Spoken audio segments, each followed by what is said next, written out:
दोस्तों, जानते हैं हमारे जीवन की सबसे बड़ी विडंबना क्या है? हम ये जानते हैं कि हमारी समस्या का हल क्या हो सकता है, लेकिन अपने लेजीनेस के नाते, टाल मटोल के नाते उस समाधान को प्राप्त नहीं कर पाते हैं। हम लोगों में से बहुत सारे लोग ऐसे हैं जिनकी मुख्य समस्या क्या है? एक अदद नौकरी, और नौकरी के बाद तो पैसे अपने आप मिल जाते हैं। अगर पैसे आपकी समस्या बन रहे हैं, अगर आप इकोनॉमिकली फ्री नहीं हो रहे हैं, तो इसका बस एक ही उपाय है, और उपाय ये है कि आप काम करें। गवर्नमेंट जॉब की तैयारी कर रहे हैं तो पूरे जी जान से करें, नहीं तो प्राइवेट जॉब का ऑप्शन भी आपके पास खुला हुआ है। यूँ बेचारगी और लाचारगी में जीवन बिताने से कुछ भी मिलने वाला नहीं है। जो अनिवार्य है उसे स्वीकार कीजिए, इसी से आप आगे बढ़ पाएंगे। नमस्कार दोस्तों, स्वागत है आप सभी का स्टडी विद ज्ञान प्रकाश में। आज 19 जुलाई है। देखिए फ्रेंड्स, सबसे पहले बता दें आपको कि राजकीय इंटर कॉलेजों में 1340 शिक्षकों की तैनाती जल्द होने वाली है। इसके लिए यूपीपीएससी ने परीक्षा करवाई थी मार्च के महीने में। 22 मार्च को इसकी परीक्षा हो चुकी है, रिजल्ट भी घोषित कर दिया गया है। नहीं, 13 मार्च को, ठीक है, परीक्षा हुई थी 13 मार्च को। इसके परिणाम भी जारी कर दिए गए हैं, और अब डॉक्यूमेंट वेरिफिकेशन के पश्चात जो भी अभ्यर्थी इसमें सेलेक्ट हुए हैं उनको बहुत जल्द ही कॉलेज भी अलॉट कर दिया जाएगा।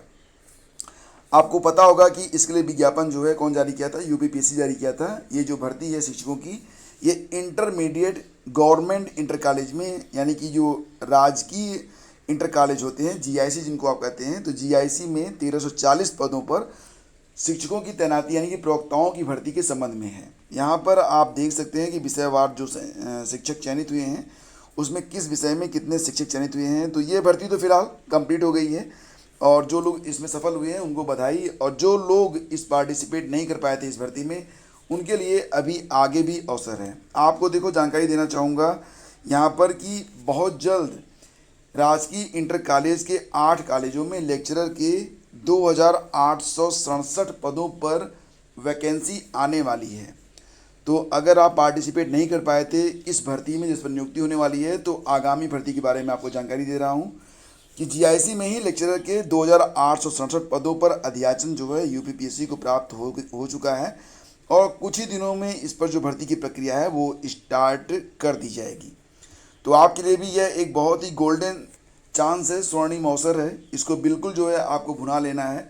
और देखिए फ्रेंड्स, इंतज़ार मत करिए बार बार इस उम्मीद में कि चलो अगली बार करेंगे। इस बार जो करना है कर डालिए। बेहतर होगा कि संघर्ष का जीवन छोड़कर आप थोड़ा सा और आगे बढ़ें। अपने जो जीवन जीने के लिए आप आए हैं उस जीवन में आप प्रवेश करें। यूँ फॉर्म भरना, परीक्षा देना, फेल होना, ये कब तक चलेगा? ये तो खुद ही सोचने वाली बात है। तो देखो, जो ये पदों की संख्या है इसको भी आप कम नहीं कर सकते हैं। अभी जो भर्ती हुई है 1340 पदों पर हुई है, लेकिन नई भर्ती में लगभग जस्ट डबल पद आ रहे हैं, 2867 पद आ रहे हैं। यूँ कहिए कि डबल से भी ज़्यादा पद हैं। और इसके लिए जो एलिजिबिलिटी होती है बस वही होती है कि आपने अगर संबंधित विषय में स्नातक, परास्नातक, जिसको आप एमए कहते हैं, अगर आपने एमए किया हुआ है तो आप इसमें आवेदन कर सकते हैं।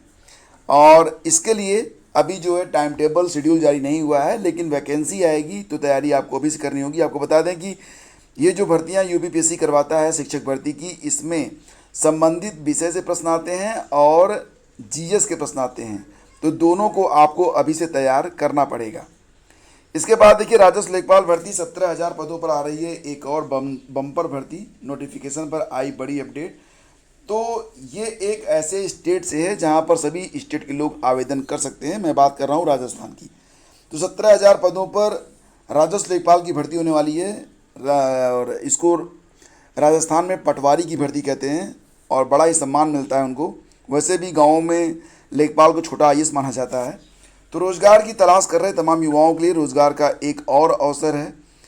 अगर आप लेखपाल ही बनना चाहते हैं, पटवारी ही बनना चाहते हैं, तो राजस्थान की इस भर्ती में आप पार्टिसिपेट कर सकते हैं। लगभग 17,000 पदों पर भर्ती के संकेत मिल रहे हैं, और इसके लिए जो आवेदन होंगे वो 1 अगस्त से स्टार्ट हो रहे हैं। तो 1 अगस्त से अगर आप चाहें तो आवेदन कर सकते हैं। अभी ऑफिशियल नोटिफिकेशन जारी नहीं किया गया है, लेकिन बहुत जल्द ही ऑफिशियल नोटिफिकेशन जारी हो जाएगा। उसके पश्चात आपको बाकी की जानकारी उपलब्ध हो पाएगी। और अब आपको बता दें, यूपी ट्रिपल एस सी की ओर से 2 नई खबरें हैं। सबसे पहले तो आपको ये बता दें कि यूपी ट्रिपल एस सी ने अभी हाल ही में जो सप्लाई इंस्पेक्टर यूडीए एलडीए की परीक्षा करवाई थी, सप्लाई इंस्पेक्टर और यूडीए और एलडीए की जो परीक्षा करवाई थी, इसकी जो आंसर की है ऑफिशियल आंसर की, ये डिक्लेयर कर दी गई है। तो इसी के साथ जो अभ्यर्थी किसी भी प्रश्न के उत्तर से संतुष्ट नहीं हैं, वो लोग अगर चाहें तो अपना ऑब्जेक्शन भी कर सकते हैं। इसके लिए आपको UPSSC की वेबसाइट पर विजिट करना होगा और विजिट करने के बाद आप 24 जुलाई तक, ध्यान दीजिएगा कि 24 जुलाई तक आप अपना जो प्रत्यावेदन है वो दे सकते हैं और 24 जुलाई तक आप अपनी आपत्ति जो है लगा सकते हैं। इसी के साथ आपको जो दूसरी नोटिस जारी हुई है उसके बारे में भी बताना चाहेंगे। तो जो दूसरी नोटिस है फ्रेंड्स, एक मिनट रुकिए मैं आपको बताता हूँ। बोरिंग टेक्नीशियन से संबंधित है ये। बोरिंग टेक्नीशियन का भी जो आंसर की है जारी कर दी गई है।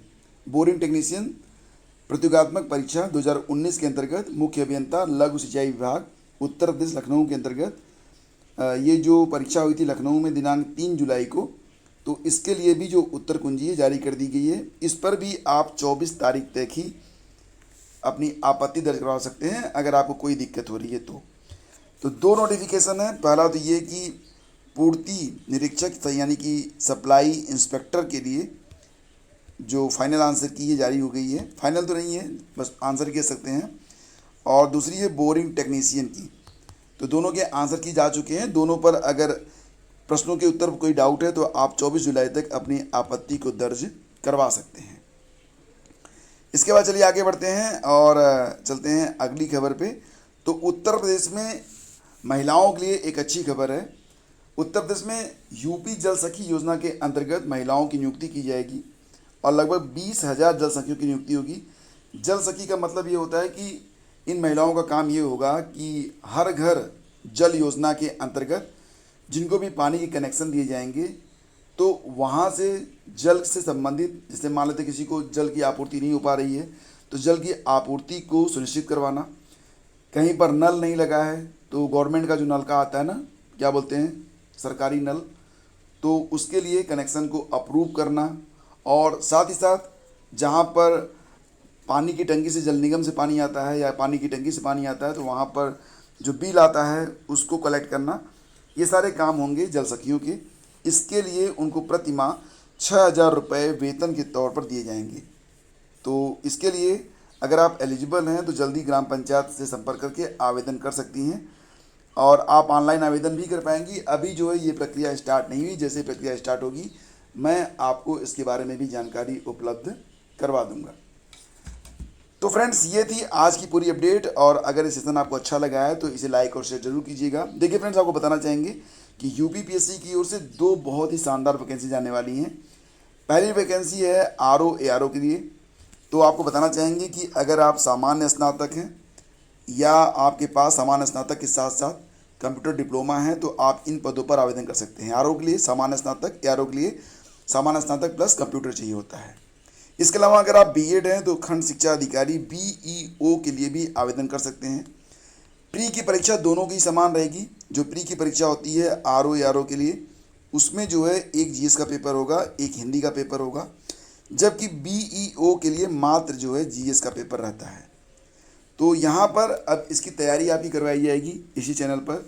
GS के लिए मॉडल पेपर आपको प्रतिदिन उपलब्ध होंगे और अगर ये तैयारी आप करते हैं तो डेफिनेटली इसका फ़ायदा आपको जो समूह ग की भर्तियां हैं UPSSC जो करवाता है, जैसे कि पेट हो गया, लेखपाल भर्ती हो गई और जो अन्य भर्तियां हैं, इसका फ़ायदा भी आपको मिलेगा। कहते हैं ना कि अगर बड़ी परीक्षा की तैयारी करो तो छोटी परीक्षाएं यूं ही निकल जाती हैं। तो स्टार्ट करने जा रहे हैं और इसके लिए एक पेड बैच बनाया जाएगा जिसमें आपको संबंधित स्टडी मटेरियल और PDF और अन्य जानकारियाँ शेयर की जाएंगी। तो पेड ग्रुप के बारे में आपको जानकारी जल्दी शेयर की जाएगी, तब आप उसे ज्वाइन कर पाएंगे। तो फ्रेंड्स आज के इस सेशन में बस इतना ही। अगर आपको ये सेशन अच्छा लगा है तो प्लीज़ इसे लाइक और शेयर ज़रूर कीजिएगा। आप सभी का दिन मंगलमय हो। Thank you so much.